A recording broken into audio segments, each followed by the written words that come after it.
निवडणुकीत तुम्हाला अधिकृत उमेदवाराचा दर्जा मिळवायचा असेल तर त्यासाठी एबी फॉर्म महत्त्वाचा असतो। तो एबी फॉर्म नेमका कसा भरला जातो आणि तो एबी फॉर्म ग्राह्य कसा धरला जातो।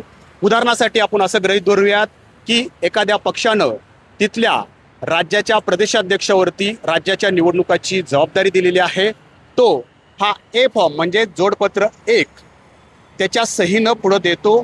त्याच्यावरती तो 1 ते 3 अशा 3 नेत्यांवरती त्या शहराची जबाबदारी देऊ शकतो आणि त्यांची नावं इथं टाकली जातात।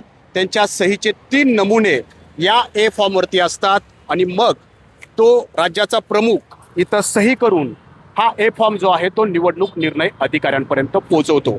मग येतो तो फॉर्म बी ज्याला जोडपत्र 2 असं म्हटलं जातं।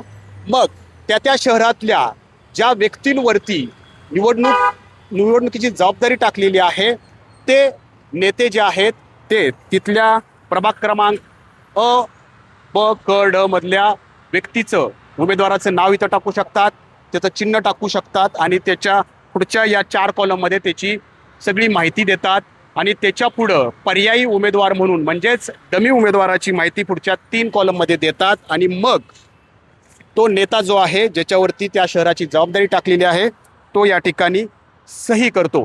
ही सही जी आहे ती फॉर्म ए वरती जी सही आहे त्यालाच अनुसरून असली पाहिजे। ती जर सही चुकली तर त्याचा अर्ज बाद केला जातो आणि हा एबी फॉर्म जो आहे तो अर्ज भरण्याच्या अंतिम तारखेच्या 3 वाजेपर्यंत निवडणूक निर्णय अधिकाऱ्यांपर्यंत पोहोचवणं बंधनकारक असतं।